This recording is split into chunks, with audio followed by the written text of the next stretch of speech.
가정 형편이 별로 좋지 않은 어느 할아버지가 계셨습니다. 이분은 정부에서 주는 기초 생활비로 이렇게 생활하시는 분이었습니다.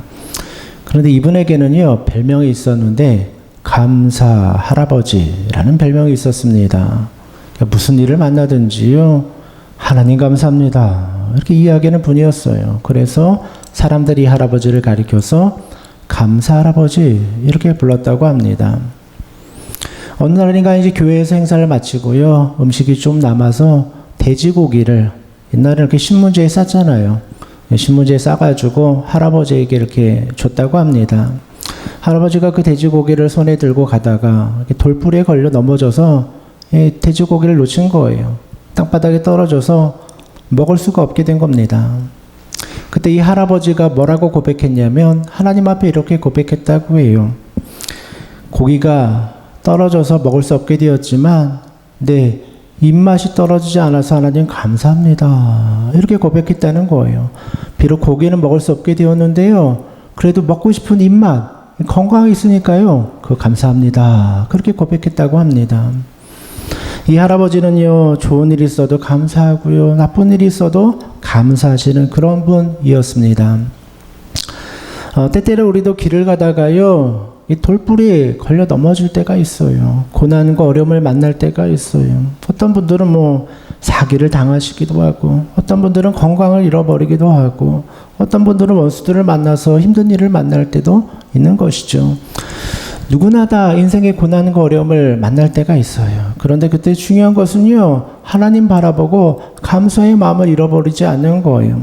끝까지 감사의 마음을 놓치지 않으면 그거 보시고 하나님께서는 야, 믿음 좋다, 그렇게 칭찬해 주시는 거예요. 고난과 어려움 속에서도 감사할 수 있는 사람, 하나님 그런 믿음을 기뻐 받아 주시는 거예요. 오늘은 본문의 말씀을 보면 큰 고난을 당한 유다 백성들에 관한 이야기가 나와요. 이 유다 백성들은 참 고난을 많이 받은 백성들이에요. 오늘 본문의 배경을 보면 이 유다 백성들이 페르시아 제국, 성경에 바사라고 나오는데요, 이 페르시아 제국에 포로로 끌려갔을 때 일어난 사건이에요. 포로로 끌려가서 생활하니까 얼마나 힘들겠어요. 나라도 잃어버리고 타국에 가가지고요, 포로 생활하는 거예요. 그런데 이 타국 페르시아 제국에 높은 지위를 가진 사람이 한 사람이 있었는데, 하만이라는 사람이었어요. 하만은 유대인이 아니라 이제 이방인이죠. 이방인 중에 이제 페르시아에서 인정받아서 높은 지위, 요즘으로 하면 국회의원쯤 되는 것 같아요. 높은 자리에 앉았는데, 이 하만이라는 사람은요, 교만한 사람이었어요. 어깨가 이렇게 다 올라가고 교만한 사람. 그래서 이 하만이 뭘 요구했냐면, 아랫 사람들에게 다 나한테 절해라, 나 만나면 내 앞에 무릎 꿇고 절해라, 이것을 아랫 사람들에게 명령을 한 거예요. 힘없는 사람들 다 이 하만만 만나면 절하는 거예요. 엎드려서 절하는 거예요. 넙죽 절하는 거예요. 안 하면 살아남을 수가 없는 거예요. 그런데 이 하만의 밑에 있던 사람 중에 유대인이 있었는데, 모르드게라는 사람이 있었어요. 이 모르드게는 유대인의 지도자와 같은 사람. 비록 유대인들이 지금 다 포로를 끌려와서 포로 생활하지만, 그래도 이 모르드게가 그들을 잘 이끌고 신앙으로 이끌고 있었어요. 근데 이 하만이라는 사람이 모르드게에게도 명령하는 거예요. 야, 너도 나한테 무릎 꿇고 절해. 근데 모르드게는 절을 할 수가 없는 거예요. 하나님을 섬기는 하나님의 백성으로서 하나님 앞에는 무릎을 꿇어도 저 이방 사람 하만 앞에는 무릎을 꿇을 수가 없는 거예요. 거절했어요. 저는 안 하겠습니다. 한 번 만났는데 거절해요. 한 번은 봐주지. 두 번 만났는데 또 안 해요. 두 번은 봐주지. 세 번 만났는데 또 안 해요. 계속 거듭 만날 때마다 이 모르드게가 하만 앞에 절을 하지 않는 거예요. 화가 나기 시작했어요. 하만이 분노가 일어나기 시작했어요. 저 모르드게 내가 죽여버리리라. 저 모르드게 내가 없애버리리라.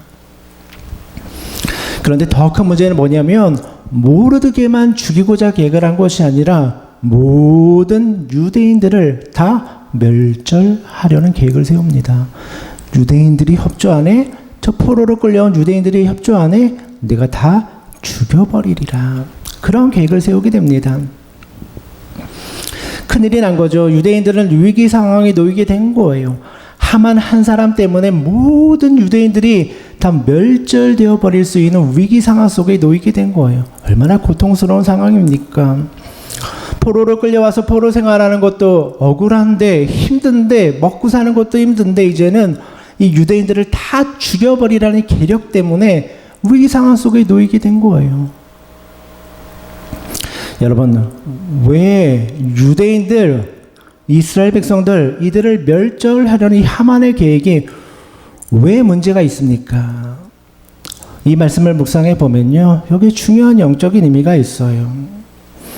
여러분, 이스라엘 백성들은요, 하나님께서 세우신 백성들이에요. 선민이라고 하잖아요. 하나님의 백성들.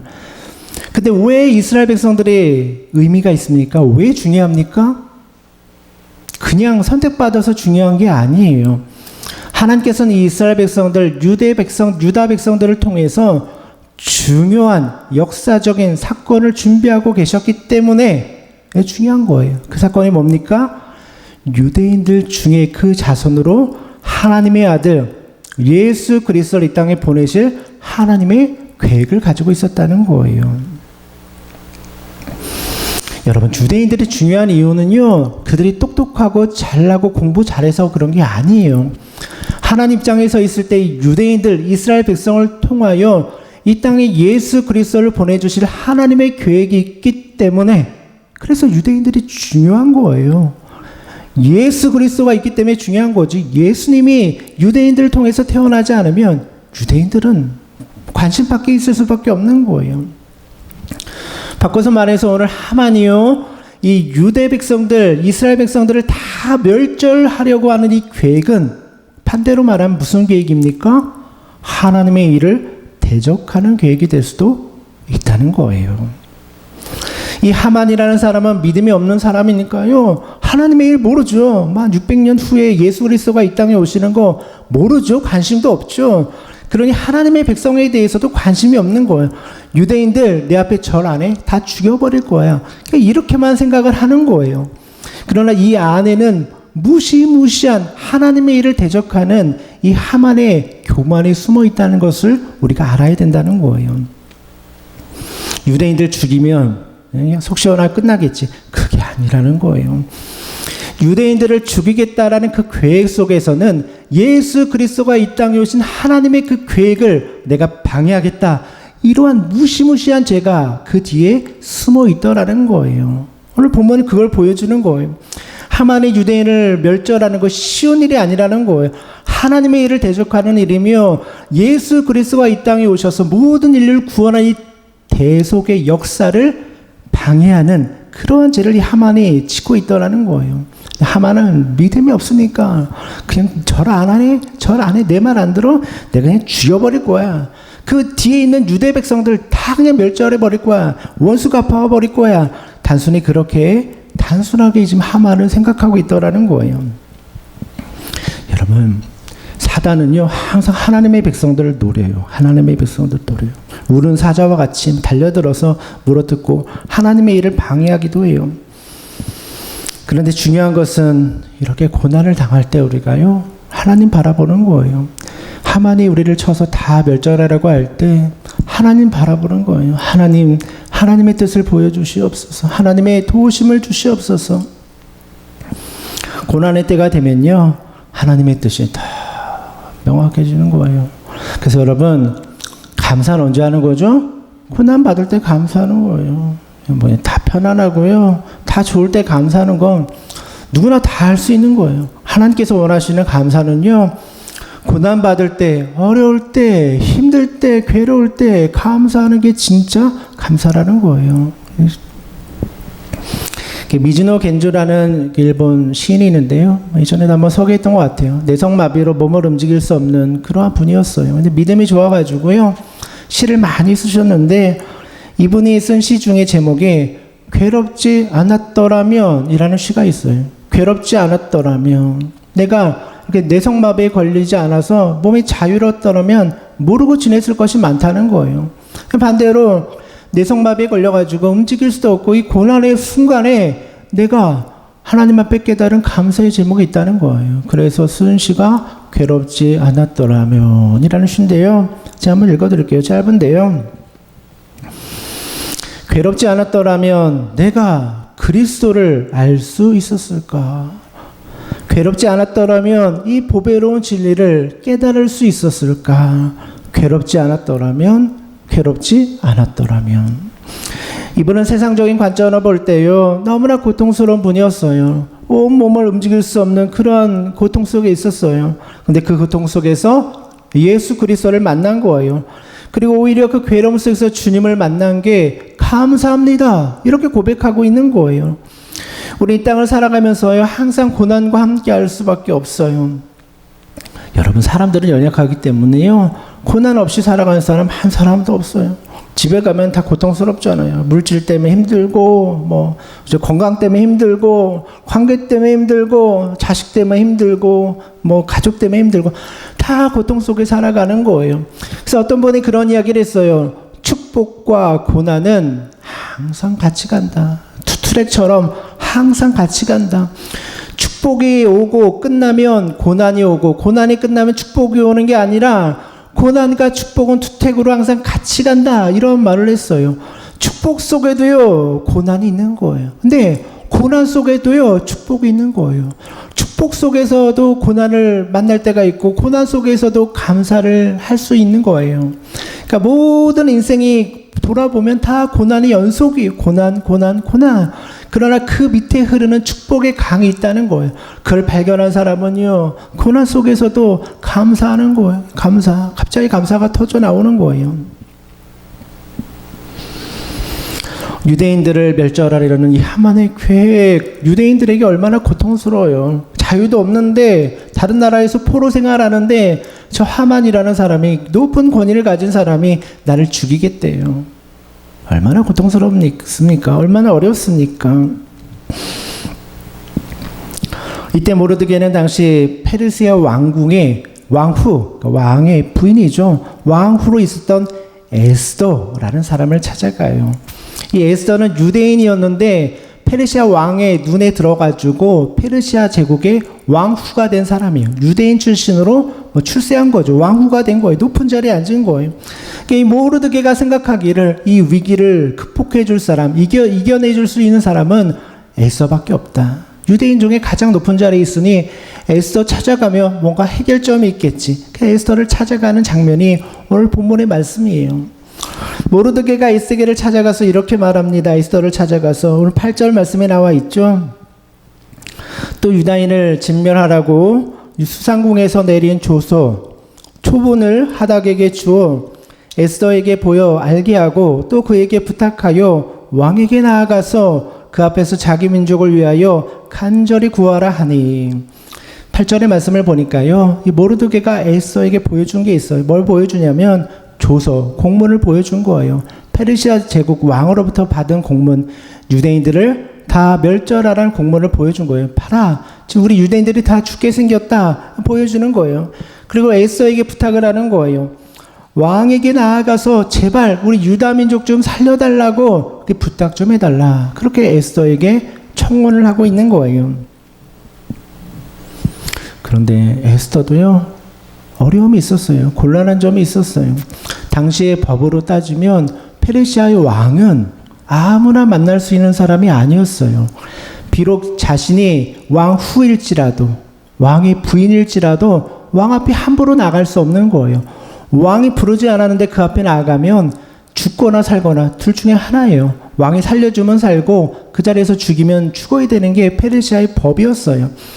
그러니까 에스더가 아무리 왕후라고 해도 마음대로 왕 앞에 나아갈 수 있는 상황은 아니었다는 거예요. 모르드게는 당신이 지금 이 부탁을 안 들어주면 우리 민족 다 죽습니다. 에스더요, 당신이 지금 왕 앞에 나가서 이 문제를 얘기하지 않으면 우리 다 죽습니다. 청혼을 하고 있는 거예요. 그런데 에스더 입장에서는 나갔다가 죽으면 어떡해? 내가 죽으면 어떡해? 유대 민족을 살리는 것도 중요한데 내가 왕 앞에 나갔다 내가 죽으면 어떡해? 내 목숨은 누가 책임져줘? 이런 마음이 있는 거예요. 두려움이 있고 곤란함이 있고 어려움이 있는 거예요. 그런데 이때 모르드게는요, 에스더에게 이렇게 말합니다. 이 말을 듣고 에스더가 정신이 번쩍 들죠.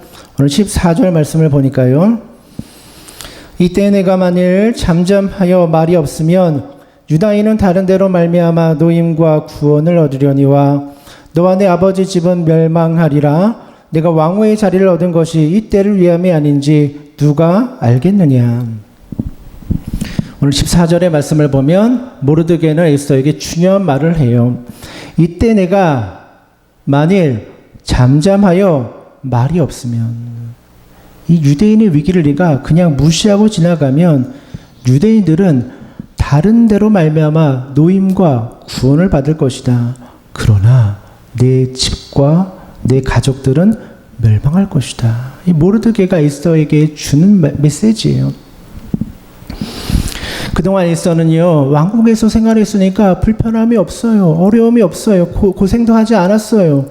그리고 모든 유대인들을 죽인다 할지라도 왕후인 에스더를 죽이지는 않을 거예요. 왕의 부인인데 어떻게 마음대로 죽이겠어요. 에스더는요, 가만히 있으면은 자기 목숨은 구제할 수 있어요. 유대인들이 어떻게 되든지 그냥 눈 감고 있으면요, 자기 목숨은 구제할 수 있는 상황이었다고요. 그런데 오늘 모르드게가 뭐라고 말합니까? 만약에 지금 당신이 잠잠하여 아무 일도 하지 않으면 하나님께서는 다른 사람으로 말미암아 유다 백성들을 구원하실 것이고 당신의 아버지의 집, 당신 가족들은 하나님께서 멸절할지도 모릅니다. 이것을 말하고 있는 거예요.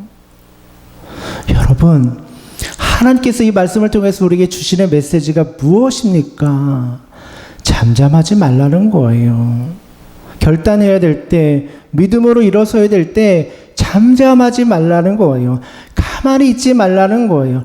잠잠히 있는 것도 주님 앞에는 죄가 될 수 있다. 이것을 말하여 주고 있는 거예요. 그냥 눈 감고 어려움 지나가면 되지, 나만 살면 되지, 이런 마음을 주님께서 원하지 않는다는 거예요.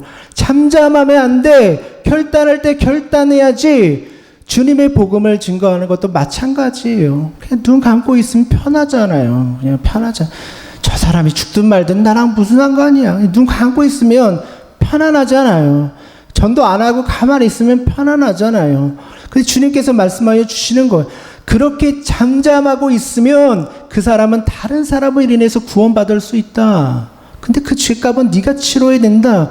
주님 그거 말씀하여 주고 있는 거예요. 여러분, 믿음은요, 결단하는 거예요. 믿음은 움직일 때 움직이고 말할 때 말하고 결단할 때 결단하는 거예요. 주님은 우리에게 그것을 원하시는 거예요. 에스더에게도 그것을 원하시는 거예요. 그 왕후의 자리에서 결단할 순간이 되었을 때 결단해야지. 유대인들을 위해서 일해야지. 그게 믿음이야. 주님 그거 말씀해 주는 거예요. 근데 우리들의 마음은요, 에스더 같아요. 아유, 어려우면 좀 피해 있지. 어려우면 좀 잠잠해 있지. 다 언젠가 한번 지나가겠지. 내가 나서면 괜히 나만 피보지. 어려움 당하지. 이 우리들의 마음 아니겠어요? 근데 주님께서 우리에게 말씀해 주시는 거예요. 잠잠하지 말고 결단할 때는 결단하고 움직일 때는 움직여야 된다. 복음서를 보면요, 예수님이 주신 예화 있잖아요. 강도 만난 사람이 있는데 그 길을 지나가는데 대제사장, 바리새인들, 서기관들 이런 사람 지나가는데 강도 만난 사람 보고 아유, 안식일에 저런 사람 도와주면 어떡해요? 다 지나가잖아요. 뭐예요? 잠잠한 거예요. 내가 괜히 저 사람 도와주다가 내가 어려움 당하면 어떡해? 내가 손해보면 다 그냥 지나가잖아요. 다 지나가잖아요. 마지막에 누가 도와줘요? 사마리아 사람. 멸시받고 천대받고 무시받던 사마리아 사람이 그 강도 만난 사람을 도와주잖아요. 예수님께서 이 말씀, 이 비유를 통해서 주시는 메시지가 뭡니까? 강도 만난 사람 보고 잠잠하면 그거 죄라는 거예요. 강도 만난 사람 보고 지나치면 그거 죄라는 거예요. 결단해야 될 때, 도와줘야 될 때, 말해야 될 때 지나치면 그거 죄라는 거예요. 너희들 대제사장들, 서기관들, 바리새인들 말씀 잘한다고 하는데 다 그냥 지나치고 잠잠하지 않았느냐. 그런데 멸시받고 천대받던 사마리아 사람이 도와주지 않았느냐. 저게 진짜 믿음이다. 그거 말해주고 있는 거예요. 우리에게도 주님께서 동일한 걸 말씀해주고 있는 거예요. 말할 때, 선포할 때, 전할 때 그거 잠잠하면 안 된다는 거예요. 말해야 될 때 말하고 움직여야 될 때 움직이고 그래야지 주님의 뜻이 이루어지는 거예요. 국가의 독립을 위하던 청년, 그 국가의 독립 운동을 위해서 열심히 일하던 청년들이 있었어요. 그 중에 한 사람이 잡혔어요. 잡혀서 군인들이 총부리를 겨누고 위협하는 거예요. 군인이 이렇게 말했대요. 너 이제 죽을 수도 있어. 자백해. 뭐 죽을 수도 있어. 그때 청년이 총을 겨누고 있던 병사에게 이렇게 말합니다. 저를 왜 죽이려고 합니까? 저는요, 나라를 위해서 배신한 적도 없어요. 나는 우리 동지들을 죽인 일도 없어요. 살인한 적도 없어요. 나는 우리나라 기밀을 다른 나라에 팔아넘긴 적도 없어요. 그런데 왜 저를 죽이려고 합니까? 저는요, 아무것도 하지 않았어요. 아무 잘못도 하지 않았어요. 그때 그 군인이 그 청년에게 이렇게 말했다고 해요. 당신은 아무것도 하지 않은 그 죄 때문에 죽는 겁니다. 의미 있는 말이죠. 저 아무것도 안 했어. 왜 죽이려고 합니까? 그때 군인이 말하는 거예요. 당신이 아무것도 하지 않은 그 죄 때문에 죽는 겁니다. 움직여야 될 때, 말해야 될 때, 행동해야 될 때 하지 않은 그 죄 때문에 죽는 겁니다. 우리는 어려운 일이 있으면 그냥 아무 말도 하지 않고 모른 척 지나가려고 할 때가 참 많이 있어요. 괜히 나서면 피해보니까. 내 에서도 마찬가지였어요. 그동안 왕궁에서 편하게 살았는데 굳이 목숨 걸고 내가 왕 앞에 나갈 필요가 뭐가 있어. 그러나 모르드게의 생각은 달랐어요. 지금 결단하지 않으면 하나님 그 책임 물을 거야. 그리고 그 다음에 더 중요한 이야기를 하죠. 14절의 말씀을 보면 내가 왕후의 자리를 얻은 것이 이때를 위함이 아닌지 누가 알겠느냐. 너무나 중요한 말씀이에요. 내가 왕후의 자리를 얻은 것이 이때를 위함인지 누가 알겠느냐. 이 모르드게가 에서에게 주는 말이에요. 네가 왕후가 되었는데 하나님은 지금 이 순간을 위해서 왕후의 자리에 앉힌 건지 누가 알겠느냐. 이거 깨달으라. 하나님이 주신 사명을 깨달아라. 이거 말해주고 있는 거예요. 에서는 자신이 왕후가 된 게요, 우연인 줄 알았어요. 운이 좋아서 왕의 아내가 된 게 우연인 줄 알았어요. 또 한편으로는 내가 잘나서 그런 줄 알았어요. 내가 좀 미모가 되지. 유대인인데도 미모가 되니까 왕후 자리에 앉았지. 그런 마음이 있었을 거예요. 우연이든 자기 능력이든 내가 잘나서 된 거지. 이런 마음이 있었을 거예요. 그런데 오늘 모르드게는 뭐라고 말해요? 당신이 왕후가 된 이유가 바로 이때 유대인들이 위기에 처했을 때 이것을 구원하기 위한 하나님의 계획이 아닌지 어떻게 알겠느냐.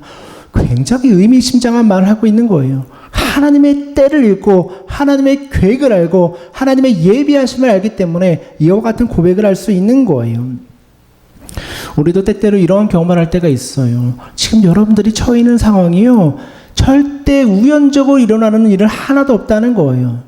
여러분들이 지금 이곳에 앉아서 믿음 생활하고 여러분이 처해 있는 모든 상황들이요, 절대로 우연적으로 일어난 사건은 하나도 없다라는 거예요. 다 하나님의 섭리와 인도하심 가운데 있는 거예요. 그래서 믿음의 사람들은요, 그 처한 상황 속에서 하나님의 뜻을 읽어내는 거예요. 고난이 와요, 어려움이 와요, 그 속에서 말씀하신 하나님의 뜻을 발견해야 되는 거예요. 음성을 들어야 되는 거예요. 하나님의 예비하심을 보아야 되는 거예요. 이게 바로 믿음이라는 거예요. 세상 사람들은요, 다 우연이에요. 잘 돼도 우연, 못 돼도 우연, 다 우연이에요. 그러니까 뭐 부적 붙이고 우연히 잘 되길 바라는 마음으로 빌고 살아가잖아요. 그러나 믿음의 사람들은요, 우연이라는 단어를 쓰지 않아요. 대신 우리 무슨 말 씁니까? 하나님의 섭리, 이렇게 쓰는 거예요. 섭리. 하나님의 예비하심과 개입하심이 항상 우리와 함께 한다는 걸 믿는 거예요. 그래서 여러분의 인생 가운데도요, 고난이 찾아오면 제일 먼저 해야 되는 게 뭐냐면 하나님의 섭리가 무엇인가를 읽어낼 수 있어야 돼요. 그래야지 그 속에서 하나님의 뜻도 발견하고 하나님의 길도 발견하는 거예요. 매 순간 나의 삶 속에 개입하여 주셔서 인도하여 주신 하나님의 인도하심. 가만히 보면요, 하나님이 얼마나 그 섬세하게 우리를 인도하는지 몰라요. 때때로 우리가 왜 내가 이러한 일을 경험했나 이해하지 못할 때가 참 많이 있어요. 근데 시간이 지나고 나면요, 정말 한치의 오차도 없이 1cm, 아니 1mm 오차도 없이 순서대로 인도하시는 하나님의 역사를 경험할 때가 있어요. 순서대로 스텝 바이 스텝, 한 걸음 한 걸음 하나님께서 인도하시는 역사를 우리가 볼 때가 있어요. 고난의 순간에는 보이지 않지만 지나고 나면 하나님이 예배해 놓았던 순간순간이 너무나 놀라워서 감사하지 않을 수가 없는 거예요. 찬양하지 않을 수가 없는 거예요. 감사가 막 터져 나오는 거예요. 그 속에 하나님의 예비하심과 인도하심이 있기 때문이에요. 그것을 바라보는 게 바로 믿음이라는 거예요. 에서는 몰랐어요. 내가 왜 왕位자리에 앉지 몰랐어요. 왜 하나님께서 이 페르시아 왕의 눈에 들게 하시고 이 왕궁에서 생활하게 해주었는지 몰랐어요. 근데 모르드게는 알고 있는 거예요. 하나님이 이때를 위하여, 유다 백성들이 위기에 처할 이때를 위하여 당신을 왕후에 앉은 줄 깨달으라. 모르드게가 얘기해 주는 거예요. 여러분, 우리들의 인생 가운데는요, 다 하나님의 예배하심이 있어요. 기도하는 사람, 그죠? 여러분들이 기도하고요, 말씀 잘 듣고, 말씀 묵상하고 살아가고, 믿음으로 살아가고, 주님 붙잡고, 주님 의지하고 살아가면요, 다 하나님의 손에 붙들린 바 되어 살아가는 거예요. 때로는 조금 떨어지는 것 같이 느껴질 때도 있고, 때로는 어려움을 당하는 것 같을 때도 있어요. 그런데 올라가고 내려가고 다 하나님의 손에 붙들린 바 되어 있는 거예요. 우리가 주님만을 바라보고 있다면 걱정할 필요가 없는 거예요. 그 모든 순간 속에 하나님의 섭리와 인도하심이 있기 때문이에요. 하나님은요, 오늘도 다 길을 예배해 놓고 계세요. 다 예배해 놓으신 거예요. 태국의 한 작은 마을에서 어느 선교사님이요, 선교 사역을 시작했어요. 열심히 전도해서 한 2명 정도 제자를 만들었어요. 날마다 모여서 성경 공부하고 제자 훈련하고 성경을 가르쳤어요. 점점 제자들이 늘어나고 만나야 될 그 시간들이 늘어나니까요, 차라리 이럴 바에는 카페를 하나 만들자. 그래서 카페 만들어서 여기서 예배도 드리고 찬양도 하고 또 이제 성경 공부도 하자. 그래서 카페를 하나 만들었어요. 태국의 작은 마을에 카페를 만들었어요. 그리고 인터넷 선을 설치해야 돼가지고 인터넷 회사에 전화해가지고 저희 카페를 하나 만들었는데 인터넷 좀 설치해 주세요. 전화를 걸었대요. 근데 그 회사에서 말하기를 거기는 인터넷 설치가 안 됩니다. 이렇게 말하는 거예요. 얼마나 황당합니까? 요즘 뭐 인터넷 안 되는 데가 어디 있어요? 근데 거기는 설치가 안 됩니다. 이렇게 말하는 거예요. 할 수 없잖아요. 그래서 포기하고요. 1년 동안 인터넷 없이 생활했대요. 뭐 인터넷 안 되면 뭐 전화기 켜가지고 이렇게 연결해서도 하잖아요. 막 불편하게 1년을 보낸 거예요. 그러다 어느 날 1년이 지났는데 다른 지역에서 일하는 선교사님이 방문을 오신 거예요. 후배 선교사 어떻게 일하나 와서 봤는데 카페를 운영하는데 인터넷이 안 되는 거예요. 막 힘들게 하는 거예요.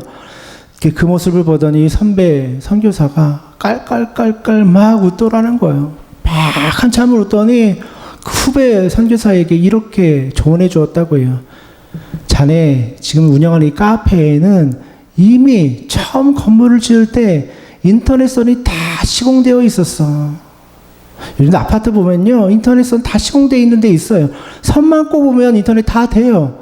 다 돼 있는, 벽에 선이 다 있는 거, 깔려 있는 거예요. 근데 그거 모르고요, 1년 동안 힘들게 생활한 거예요. 인터넷 안 되는 상황 속에서. 선배가 봤을 때 얼마나 어리석어요. 얼마나 우습게 보여요. 한참 웃더니 이 멍청한 선교사야. 인터넷선 다 들어와 있어. 그냥 꽂기만 하면 쓸 수 있는 거야. 어떻게 이렇게 불편하게 어리석게 살아. 그렇게 조언해 줬다고 해요. 여러분, 우리들의 인생을 보면요, 하나님께서 선을 다 깔아주고 계세요. 선 다 깔아놓고 계세요.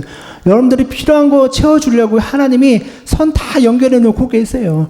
야, 물질 필요해? 내가 줄게. 공급해 줄게. 영적인 은혜 필요해? 내가 다 공급해 줄게. 다 선 깔아 놓았어요. 그죠? 우리는 시냇가에 심은 나무처럼 하나님께서 물 다 공급해 주시고 영양분 다 공급해 주시고요. 선을 다 깔아 놓았어요. 근데 왜 먹고 마시고 누리지 못합니까? 그거 내가 무시하고 모르고 살아가니까. 하나님의 도움의 손길이 내 옆에 바로 와 있는데 내가 눈 감고 살아가니까 그거 누리지 못하고 살아가는 거예요. 선이 다 깔려 있는데 돈은 다 내면서 이용을 하지 못하는 거예요. 하나님께서는요, 우리들 인생을 인도하실 때요, 참 신비롭게 인도하세요. 오차가 없이 하나님의 예비하심이 다 준비가 되어 있는 거예요. 그러니까 그것을 믿고 가는 자는요, 항상 감사할 수 있는 거예요. 감사. 없어도 감사, 있어도 감사. 하나님이 계신데 뭐 걱정해. 감사가 막 터져 나오는 거예요. 감사가 자연스럽게 터져 나오는 거예요. 주님의 역사를 바라보니까 감사할 수 있는 거예요. 주님이 우리에게 원하시는 믿음이 바로 이러한 믿음이죠.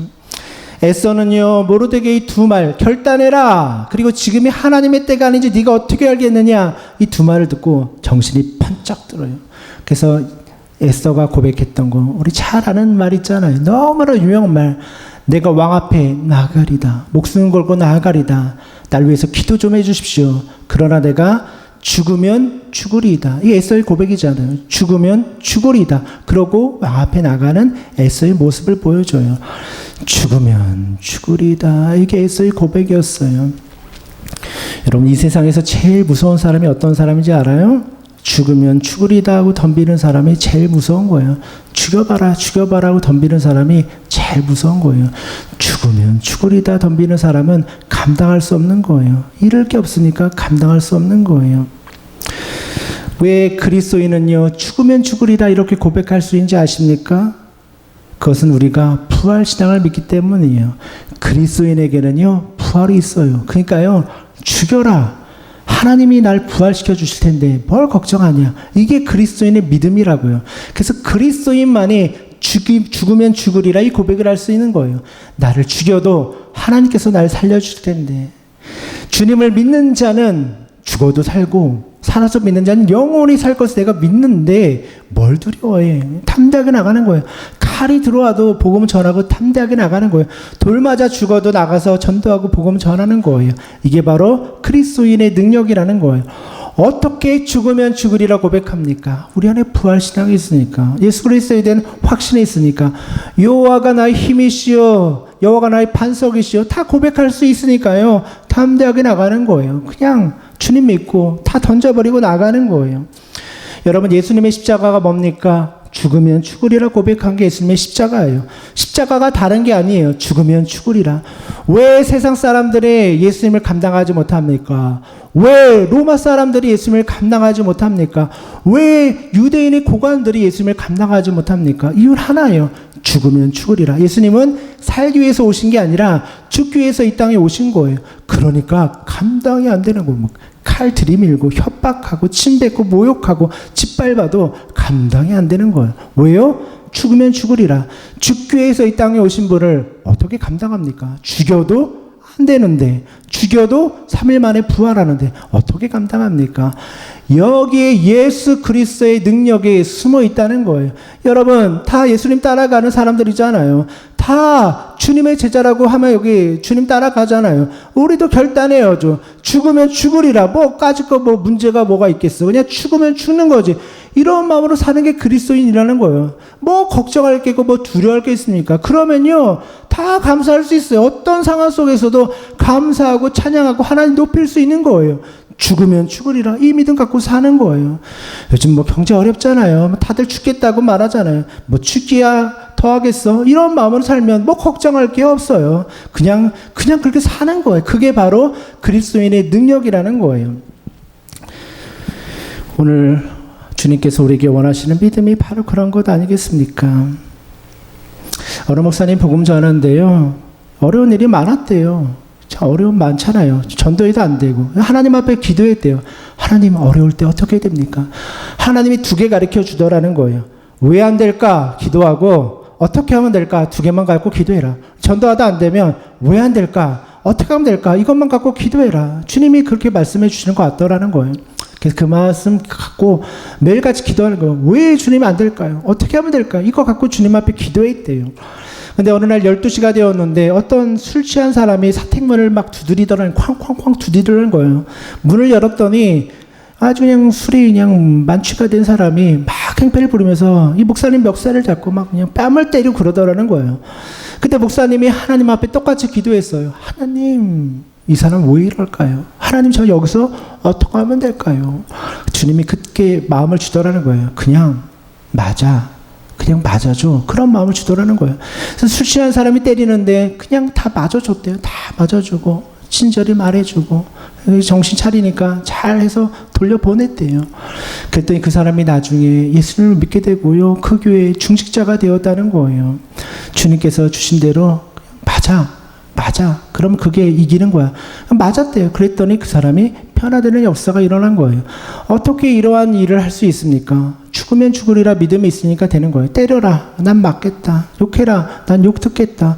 그런 마음이 있으면요, 감당이 안 되는 거예요. 거기서 능력이 나타나게 되는 거예요. 그리스도인의 능력은요, 죽으면 죽으리라 나가는 거예요. 십자가의 죽음, 그죠? 그것처럼 나도 죽었습니다. 이렇게 고백하면요, 어려울 게 없는 거예요. 사랑하는 성도 여러분, 에서처럼 우리도 결단해야 될 때 결단하고요. 또 행동할 때 행동하고 또 말할 때 말해야 되는 거예요. 그리고 에서처럼 나도 죽으면 죽으리라. 그 마음을 가지고 주님을 따라갈 때 하나님의 손길이 언제나 우리 삶 가운데 함께하여 주고 또 모든 삶 속에서 인도하심을 경험하게 되는 것이죠. 우리 믿음의 성도님들도 이 은혜를 누리시기를 주님의 이름으로 축원드립니다.